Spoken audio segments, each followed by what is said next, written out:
Why you started? Right. So yeah, we have some. So I'll be having some videos coming out of that here. I'm going to be recording tomorrow for the few weeks. Finally, I mean, I've been begging on my hands and knees, for about 5 years. Really. It's just a great entry level system. Yeah, I mean, I don't see much of it, but the couple cylinders that I have, it seems pretty decent. Yeah. Let's see here. It's thinking. Oh, hey, it looks like we're live. So it actually doesn't look live on my end yet, which is yeah, I see live. 40 something. Whoa, oh, there we go. We are live. So everybody, welcome to another week of Lock Boss Live giveaway. We're going to be hooking up 5 people this evening. And as you can see, I have a celebrity. Hello. With me here. Moss Man, Jeff Moss. Man, hey, thanks for coming on and hanging out. Thank you for having me again and letting me participate. I've won a couple times, and it's nice to be able to know who is winning earlier. Yes, right? Sworn to secrecy. Yes, sworn to secrecy. So that it's good stuff. So we'll have you on. We'll be giving some stuff away. Now, you did ask what are we typically every week say one of the prizes that we're giving away, right? Yeah. And this week, this is the prize, one of the prizes. Ooh, I like it's that. The full lock caddy, $70 value. And it comes with, some of the Gator plug followers. So when you move. I heard that the guy who you just interviewed gets a lock caddy. Oh, really? Yeah. Well, why not? Why not? One's headed your way. All right. You see, I'll send you some Topo Chico. There we go. Every time I go to Whole Foods, I see they got the big bottles, and it's popular. Yes, it's really gotten. As a matter of fact, it's become really hard for me to find it lately. Really? Yeah, it's for whatever reason. Shortages like everything else. Yes, and that's one thing I have a hard time tolerating is Topo Chico shortages. Yeah, I can deal with key blanks not coming in on time, but you got to stay hydrated. That's my point. It's like, SC1s and KW1s. Yeah. They're tough, right? Mm-hmm. They're tough to keep in stock right now. Yeah. But livable, but not Topo Chico. Right. Yeah, stuff is just taking a while. Some stuff is coming quicker than it used to, and some stuff, it's just like we don't know when we're going to have it. Yep. A couple months ago, I was working on something at home. I couldn't find a plastic electrical box at like 3 different suppliers.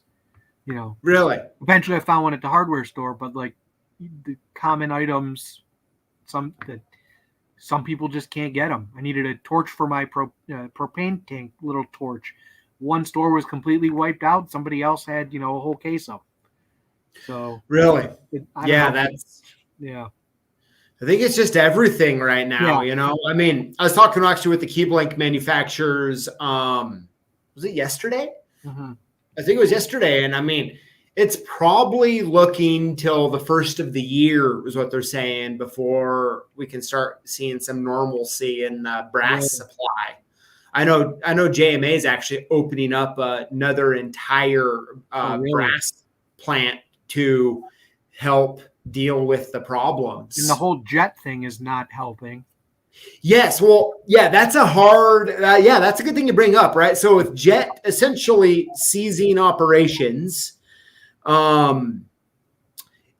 It's put extra supply demand on ILCO and JMA. Right, and I don't know if it's not clear. They say they're moving production to Italy. I know that Keyline has a warehouse in Ohio, which could be good for us, but we're waiting on lots of blanks from Jet in New York, and it's been, it's tough. I know certain companies that were using Jet as their OEM now are having to go to ILCO because they want a made in U.S. blank. Yep. And that's the only place, they don't have. would think they could do it in house. They can machine everything else, but they don't make their own blanks. It's a padlock company, but if they want to keep their product as U.S. made as possible, they really don't have a choice. Yeah, I mean, my guess from the information I know, I mean, I don't know how many of those keys are still going to get made. I would imagine, like if I was betting, I would bet that the IC core keys will still continue to get made because Jet had a really popular line, right? We go through, a lot of them. the C-123 Everest blanks, and we have a case of them. We go through those. But SC1, I will say, these are just a few. Ilco seems to have more of these, the oops blanks lately than some of the others. And the guy from the hardware store, the guy who taught me to rekey my first lock, he had saved me a couple recently. The upside down KW1 and yes. But, quality control is pretty important. I'll give you a funny fact of what we do here. So, like throughout, every day they're pulling keys and all that kind of stuff. Well, when we actually collect we have a bin that we put all of the blank ones or milled backwards or random wrong key in the wrong thing. And every year we make a list and we actually send them back for credit. Oh, do you really? I just keep them because I think it's cool. I mean, a lot of guys keep them. Yeah. But I have somebody that sent me some Medico ones that were like unmilled. That's like an expensive key to make raw. A KW1's a little bit different than a $7 or $10 high security key. That's you would think that they would. But I've started like Jason from SE Lock when he's when he does his videos and he's counting every plank and checking it when he puts it away. And I'm check more often because if I'm cutting 50 keys or something, that's how we discovered that one. We were cutting a bunch of keys for a piece of equipment, and we had more on the hook. But you count out a box of 50, you expect that they're all going to be good, and it would be. It's not always the case. Some of the I don't know if you can mention to whoever you deal with, but less of the poly bags because there's a lot of waste. I know it's good for you if you're only selling 10 of them. But when we have a box of 50 of something, you just got to open all these bags and, just a. Yeah. Like, let's talk about that for a minute because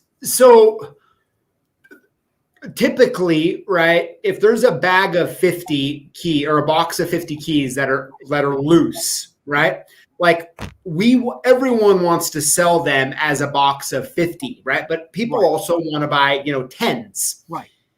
And so that's kind of where that thing comes from. But the hard part is to pay, if you think about it, a 20, 30, 40 line key blank order, 10 each. Sure. If we have to poly bag them ourselves, it's true.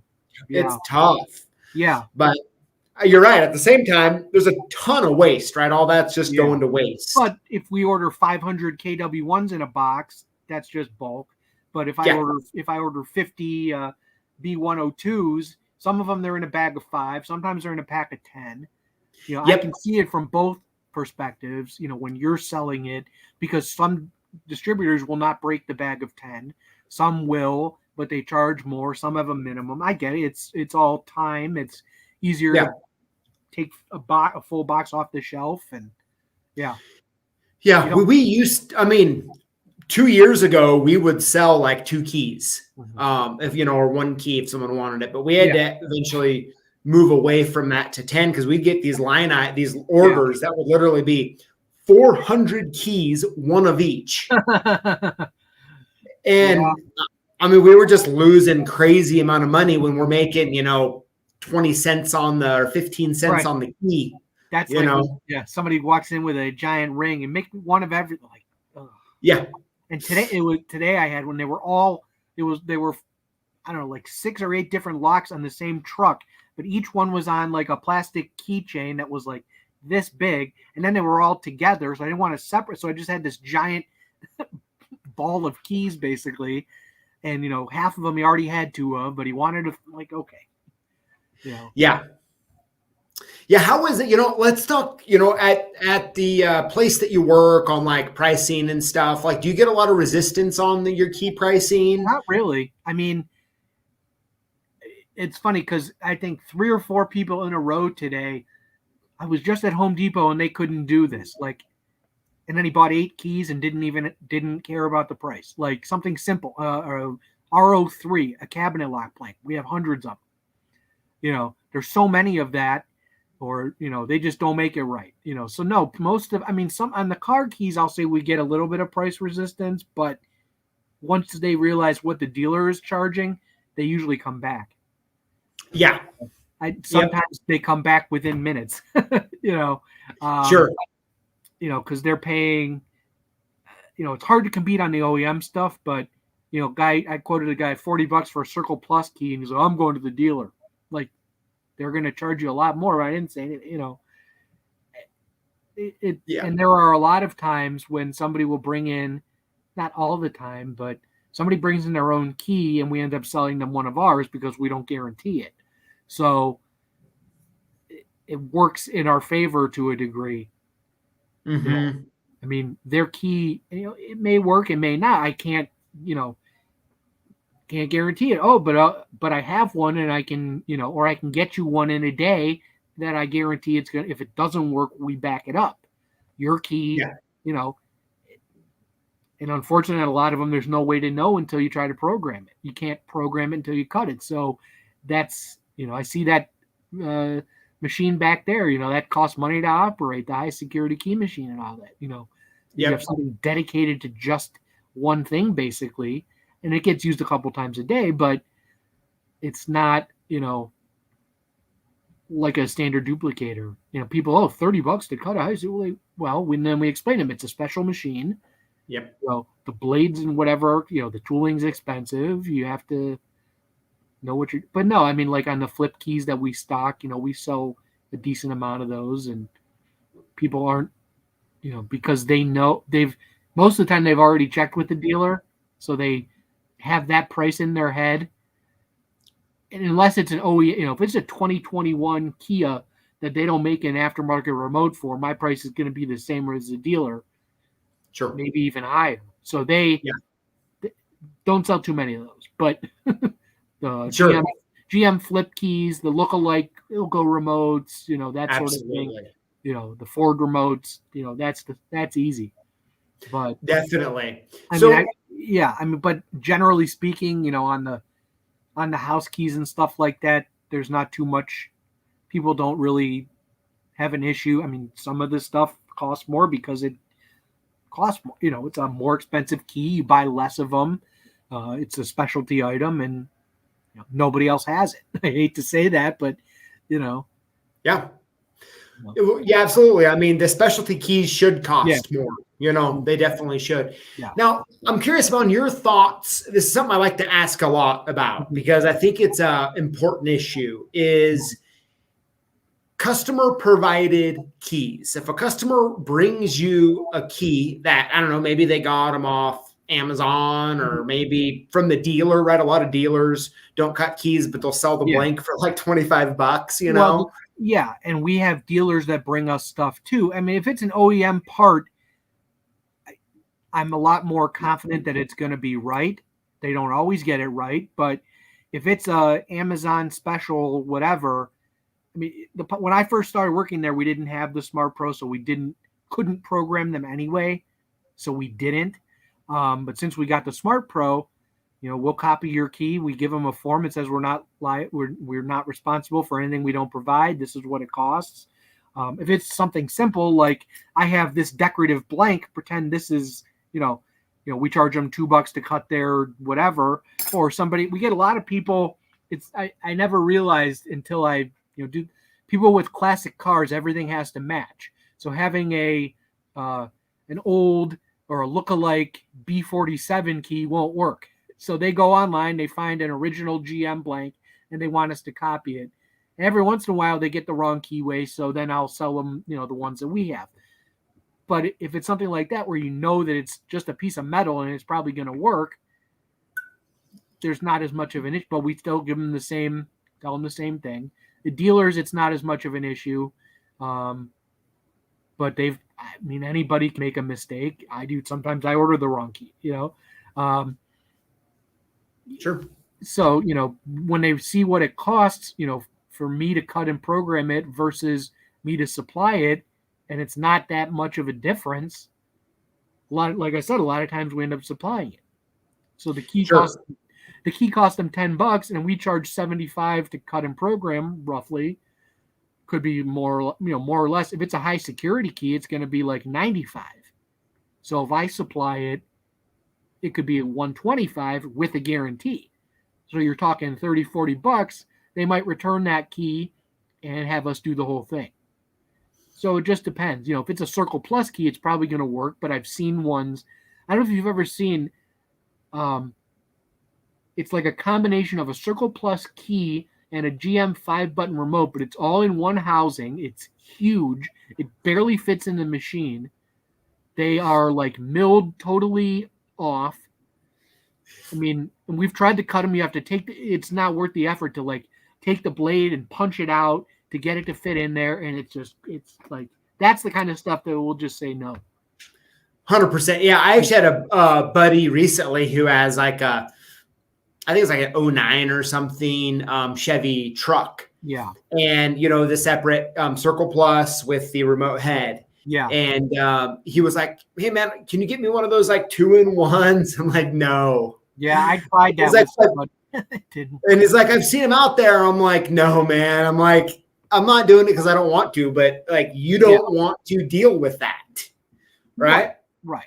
Well, and I have a funny story. I plan to make a kind of a video about it, but in short, I had a manufacturer who promised me they had like super high quality transponder, like remote head keys, promised me they're legit, blah, blah, blah. Right. I don't sell any counterfeit keys, period. Right. If it's not your FCC, I'm not buying it from you type of deal. And they were like, oh, everything's great. All this other stuff. So I get one for my wife's car, right? I program it, give it to her. I take her one that she was using. 3 months later, she is stuck at the grocery store with all my kids. And she's like, hey, my car won't start. I don't know what to do. And I was like, man, I wonder what the problem is. Do I need to call a tow truck? Ended up going out there, and the key after like 2.5 months just quit working. Wow. And my wife, when she realized it was the key, I was like not on her like nice guy list. Uh-huh. She's like, no more experimenting with my keys, please. Right. I had a weird one. So a guy had a Subaru Forester, I think is like the same year as mine. I don't think his key was original. There was no FCC ID marked on the key. So I ordered what my supplier said to order. And of course it was the other one. 2 different FCC IDs for Subaru. I don't know how you would find that if it's not on the key. I don't think you can get it from the VIN number. Is there any way to do that? You can't. Well, most of the time you have to open up the OEM and find the number on the PCB board. Because I looked at the key and I couldn't see anything marked on it, because their key looked like it was an aftermarket, like it had been replaced or something. Do you think that it would still be on the board somewhere? If it was replaced, if it was replaced, there was nothing on the board. I'd say 99.9. It's a counterfeit knockoff. Really? Yep. But the one that I got, the Oco, they have 2 different FCC numbers, and I'm hoping that it's the other one. Otherwise, we're stuck with because it works the vehicle, but the remote wouldn't program. So, the chip part worked just fine. I don't know if there was any reader that would tell the FCC ID, but I'm guessing there isn't. No, I don't believe there is. I think that's just the data showing that it's a legitimate, registered unit. But yeah, the counterfeit using other people's FCC ID numbers on transponder on those keys is like a major issue. Really? Yeah, it's a major issue. Who knows? I mean, at some point, I'm guessing it'll get cracked down on at some point, right? Probably as the keys get more and more expensive, right? It's hard to place a $15 key, but when you start getting 70, 80, 90, it might be more incentivized. I didn't realize it was that big of an issue. I mean, it's a huge issue out there. But here, Jeff, let's go ahead and say hi to some of the people in here before we start giving stuff away. We got James E. Step. What's up? Jenkins Lock. Everett. Let's see here. Pouncer. John. What's up? Locks NY. Looks like, I think Lux NY Mossman's been calling me names again. Uh-oh. But, I mean, Dave, how's it going? Secure Tech Locksmith, Carl Lewis. Yeah, Lux NY says, bring it on, Mossman. Bring it on. Lux NY's eating his Whopper right now. Let's see here. Looks like my dad's on here. What is up? I was telling PJ earlier, my coworker said that I should have mentioned his name because he's my shop father, and you're the lock father, so it it works. I like that. Yeah, I mean, the shop father is pretty good, man. Pretty good. What is his name? His name is Don. So he's been there for like 15 years. He was in the shop for a while, and I would go in every once in a while. He was this cool dude with long hair, ponytail. Like I want to do that one day.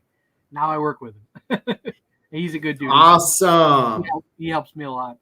Everybody's kind of got their area, and it works. I mean, I was having issues with the Honda ignition today, and which you always have issues.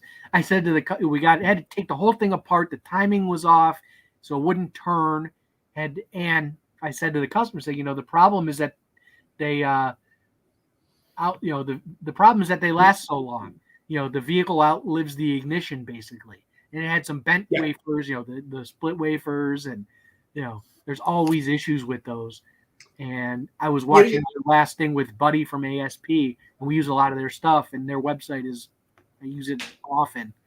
I wish they had a catalog. I can't find like a complete catalog for them. They don't have it printed anymore. But they're very helpful.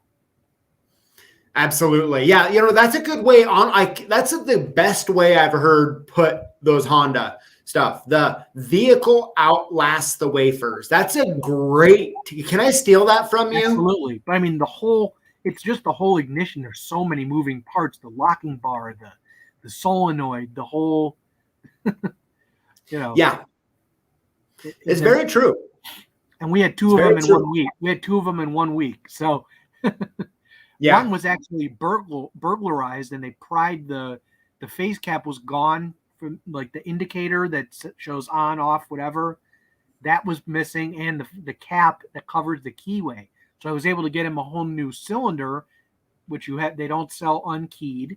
You have to take the whole thing back apart and then put it back in there. But the repair shop was like, oh, don't worry about the plastic thing. It's like a 15-year-old vehicle, probably more. But again, they just how it is. They can't. They didn't want to spend more money. They just want to get it working. So absolutely. Let me keep going down the list here. Bears back. What's up, James Kennedy, Chris Capoon? How's it going, John? Nice to see you. G Key Man 565. William Murray. Oh, the Yogi, Greg Gibson. What's up? Yeah, Gumby. I was thinking earlier about Jason, who doesn't do Hondas, and he's kind of lucky. He's lucky sometimes. They can be, not Definitely. It looks like John Falk says he's back after missing a few weeks. He is retired from his regular job and will do more Lock Boss work. Very cool, John. Well, congrats on the retirement. That's good. Jenkins Locks, what's up? Oh, hey, we have Chad, the Locksmith Life. What's up? Whoa. Good stuff. Hopefully I didn't miss all y'all. Suncoast Picker, yo, Gumby. Good stuff. So Jeff, so, in the comments, man, a lot of people love to hear your story. Yeah. Right.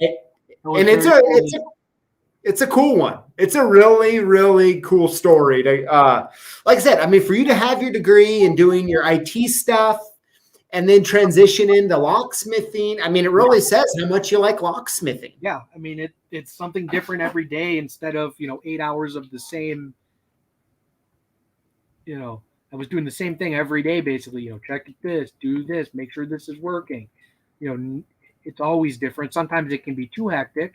You can't even catch your breath. We got, people coming in, the phone ringing, all that other stuff. But at the end of the day, your hands are dirty. You have a bunch of stuff that you got done. It's pretty cool. And you're able to help people. Yeah. Yep, absolutely. Absolutely. I mean, I think it's a great story, and the comments are really good. People even like you asking me the questions, right? I mean, yeah. Why not? Yeah. I'm always interested to see how people got into it too, because not everybody, Yeah. Even with the family thing, a lot of people will always say, oh, if you own a business, have your kid work somewhere else first. And even, you did that, even if it was just, Burger King, the golf, that kind of thing. Like, yep, somebody else as your boss. Yes, yeah, it was a real important, milestone, especially, when you're 16. I mean, you think you're really cool, right? And yeah, I had to learn a few lessons, and when I worked at Burger King, I was the opener. Mm-hmm. So I had to get there at it was 4:30 in the morning to open on the weekends. It was terrible. I mean, a 16-year-old kid, the last thing you want to do is be at your job at 4:30 in the morning to get the cinnamon rolls and all that going. Did you at least get a key to the restaurant? Nope. Never got a key. I had to sit there, wait for my manager to show up. But, the one thing I did like is any of the leftover cinnamon roll things. They used to have those little 4-packs. Yeah. I remember those. But, any leftover, they'd let me take home. Right. And that was the coolest thing back then. My mom loved it too, by the way. Right. That's worth the price of admission. Yes. That's good. Let's see here. Rosetta 263. Hello from Boise. What's up, fellow Idahoan? Saw someone on here from Alaska. Thanks for tuning in.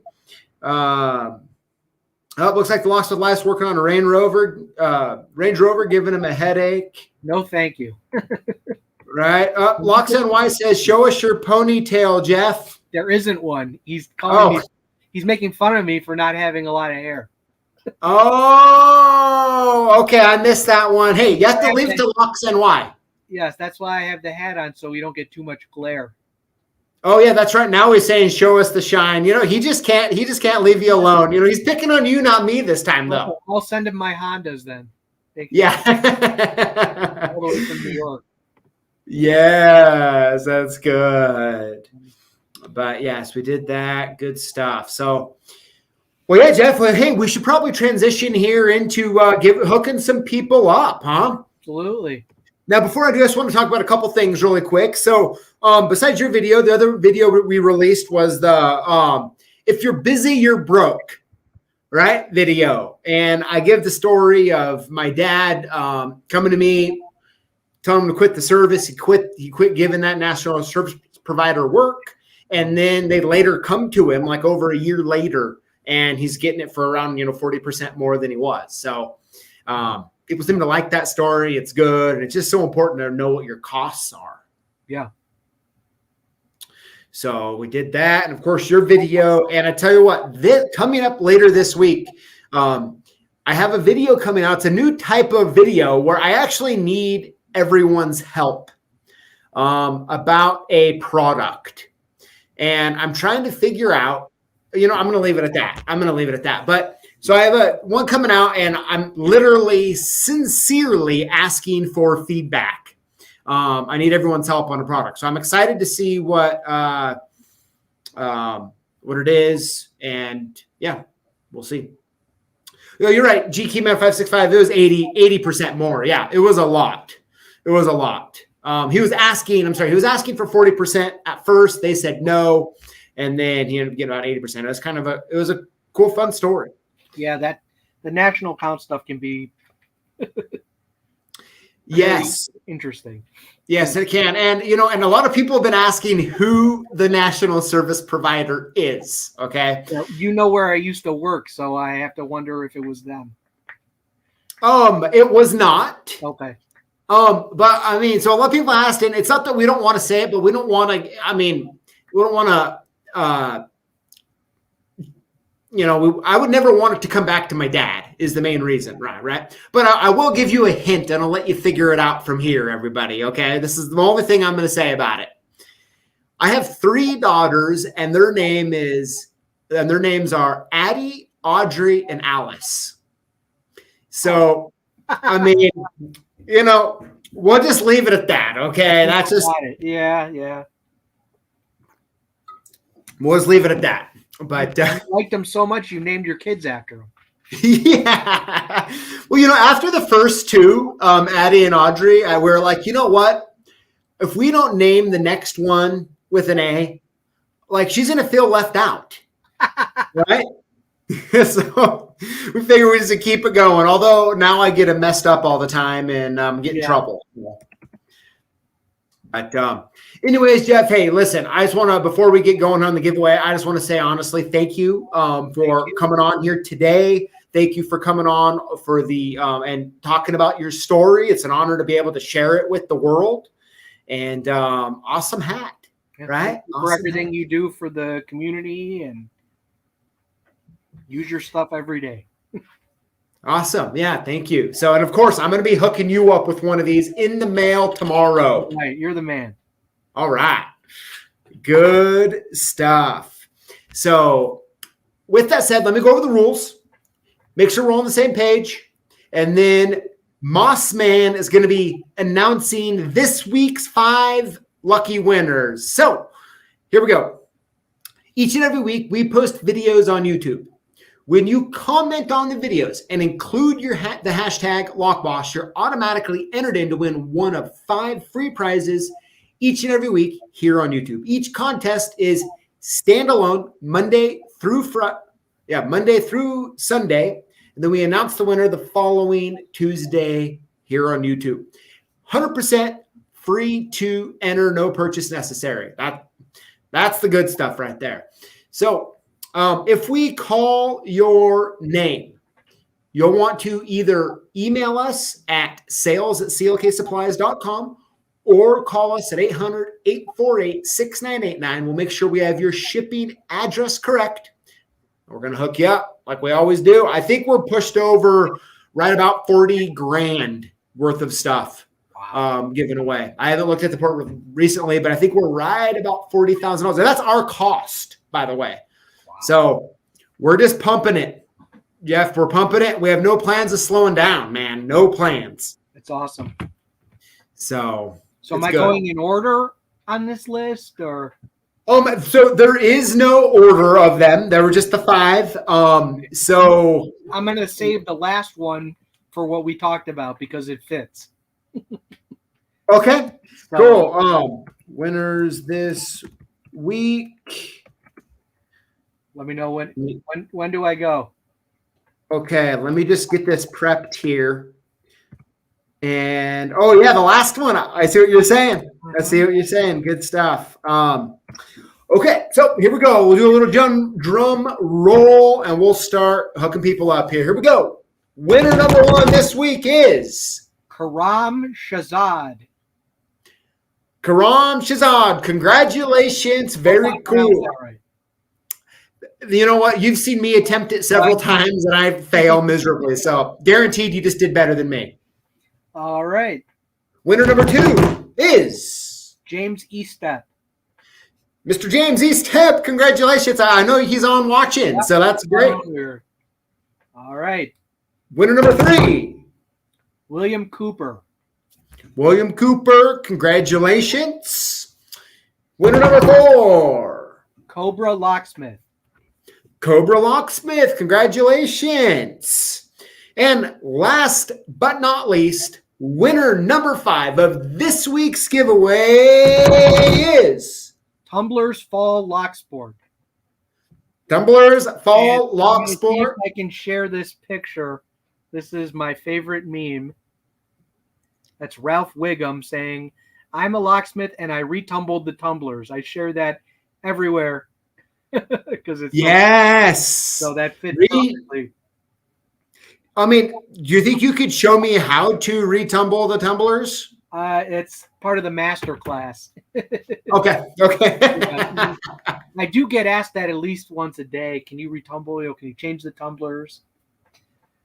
Yes. Where do you think that comes from? Well, the automotive stuff there. It's a pin tumbler lock. In the automotive kits, most of them say tumblers. People don't know the technical term, and it sounds legit. So, yeah, my favorite is I need a new tumbler, and then they hand me a dead latch or something. Oh, yeah. Okay, I got you. Yeah, they hand you like a latch, and they want a new tumbler.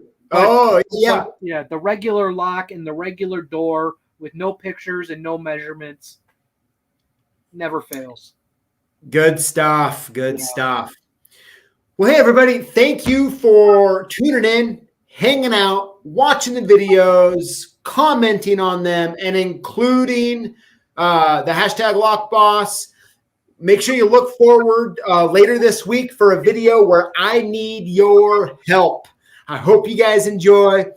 Moss Man, once again, it's been fun hanging out, man, telling your story. Thank you. And check out my YouTube channel, Jeff Moss 26. I'm always posting some cool stuff that I get in. Mostly older locks, antique stuff, high security parts. Very cool. Mismilled keys. I'm always showing those. Awesome. And it's what is the name of it again? YouTube.com/JeffMoss26, which is just my username. So okay. Good stuff. Good stuff, guys. Check them out. Sounds good. Y'all have a great evening. Moss Man, we'll see you next time. Thanks a lot. Yep, we'll see you.